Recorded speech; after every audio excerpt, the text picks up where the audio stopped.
I'm going to flip all the pages I ignored so I can now talk to you guys.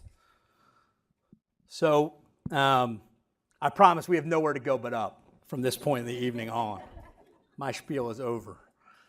Purely facilitator from here on out. Herbert, so your family had a little bit further move than from Southern to Northern California. I wondered if you could tell us a little bit about the move to East Palo Alto and then how that kind of played out for you in terms of challenges, opportunities, connections, what that experience was like. Well, I can start by saying that it takes a Caltrain ride to know that this is no longer the place that I grew up. There's something to be said about my journey to California and eventually to San Francisco. I was born in El Salvador in '93, for those of you who know, in the middle of a civil war.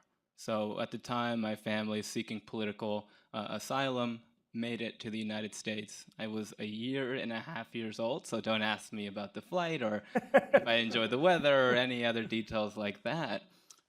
But I can tell you that we arrived in East Palo Alto, for those who can remember, in kind of the mid-90s, the murder capital of the Bay Area, to a larger extent in the United States. And so to have the experience of leaving a country locked in war, only to arrive in one that is in the middle of a drug and gang war, and to feel the pressure that the mentors, those who you could ask for what was supposed to happen, were a few years older than me. They were not high school graduates. They had jobs. They brought money home. That was what I had to look up to. That was what I expected that success could be.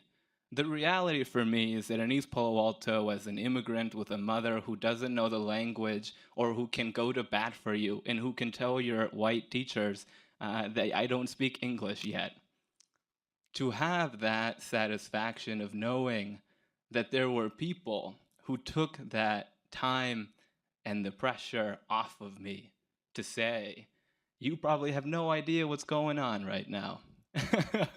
And maybe sorry. But apart from that, there were people who always saw in me what I didn't see in myself. Everything that I had taken away from me, that I didn't get to learn, that I didn't get the opportunity to feel like education was my path forward. I had somebody tell me, you're wrong, you're gonna be fantastic. You need to stick at this, and I'm gonna help you, guide you, and be the person who has the experience that you can put faith into. Eli, good luck, man. Yeah. I'm supposed to follow that. Really? It might have been better to go first. I don't know. Your initial attraction to Build, right? I don't think it was like, I'm just looking for a wonderful mentor. And I think it's good for people to know the reality of what moves the needle for kids to get engaged in things. So I just wonder if you could talk about that and then talk about from there how that engagement, what it's meant to you. Thank you for the setup. I'm trying, man. I'm trying. Yeah. Well, I was laughing so hard because as somebody who I thought I was 13. I was about to enroll into high school. And my first thought was, how do I bring money to the house? Like, how do I help my mom? How do I do these things that I need to provide? And this is my mother who has, put in me that education is going to be the path. At this point, I'm in high school, or about to go into high school, and a lot of that came from a mentor who was pretty much 8 months older than me, but who had the experience of having gone through the class already, and it was located over on that side of the room, set around entrepreneurship as a means of access to kids to get excited about school, and then a college access program. Two of the things that I really want to get into with Build, obviously it was the aspiration to say, do you want to be an entrepreneur and do you want to make money? I didn't know how to spell the first. I knew how to make money. So I was in. Build was literally a group of people and a building, right? Not so much different than this, but to me, Build was a workplace. Build was my motivator. I mean, damn it, Build was literally just sometimes the person who could listen to the problems that I had. It's not to say that my mom would not have been that person or that I would not have been crying in her arms later that night. but I needed professionals. I needed people who had other perspectives, that came from different places. What Build gave me was quite literally a home. Just people who taught me that I had worth, people that loved me. When you seek out those places, you thrive. I want to kind of leave you with these two infamous people in my life, Ray Faustino, who was the head of the Peninsula site of Build at the time. We were on a class tour to visit USC. The first time that I was going to visit colleges, I was in for the dining room. I had pretty much, at this point, wanted to go to school so I could go see Reggie Bush and to go see the trophies. I mean, honestly, this is not an academic, there's not an economic or an academic reason. At first, remind you that I come from East Palo Alto watching sports. So, on my drive to USC, we're on the bus, and I sit down next to Ray, and I literally just cried. I don't know how to put you all in what my life was then, but it had not only the lack of confidence, but a sense that the divide in me as a Hispanic and as an American were at odds, that these were things that were always going to provide either barriers or advantages, and that I couldn't understand either how to make friends, how to make mentors, how to go to college. Why does some little kid from East Palo Alto with nothing deserve to be here and deserve to be proud? The reality is that I learned that day that I was a hybrid. This is now unfortunate as a result of the Priuses, but it was amazing.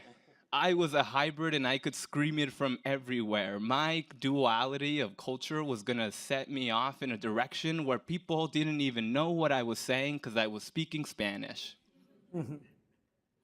The other person who became influential to me is Hollis Bischoff. She was my college counselor put together through Build. Honestly, look here, I had a college counselor. It's pretty impressive through Build.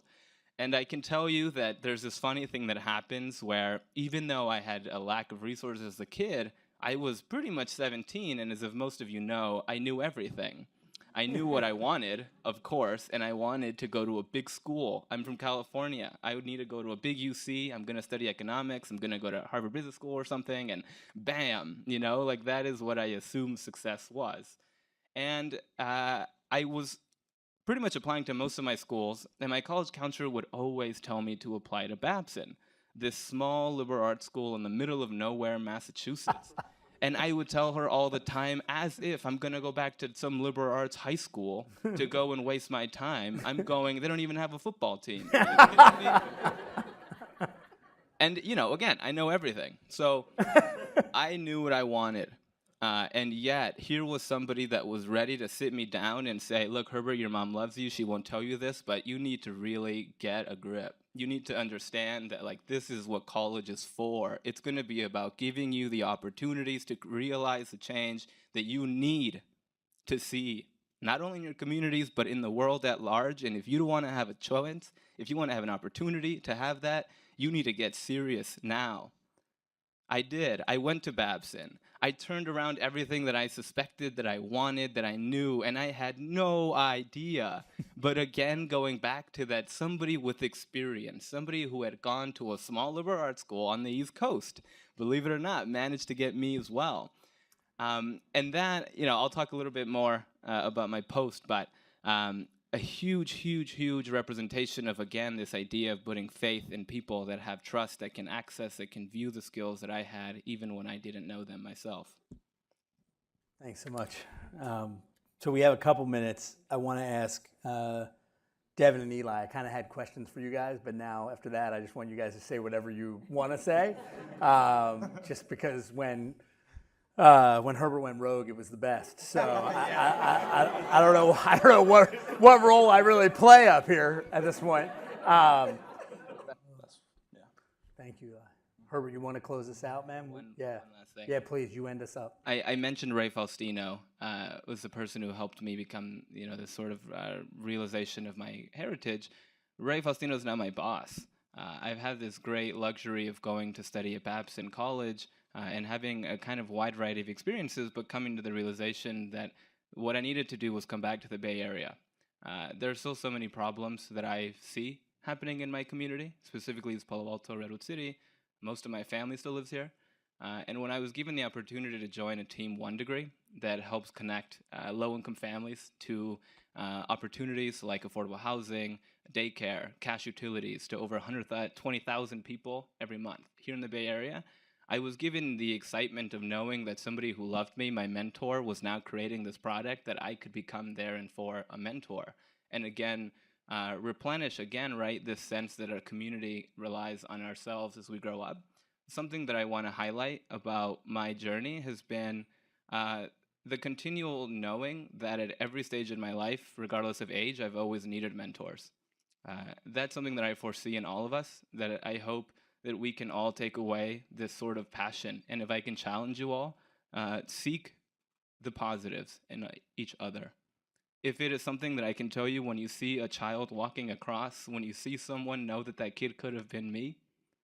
I think there's something a lot to be said about us sitting up here and realizing that we come from different places, we have similar stories, but we have heart, we have passion, and we want to do positive things.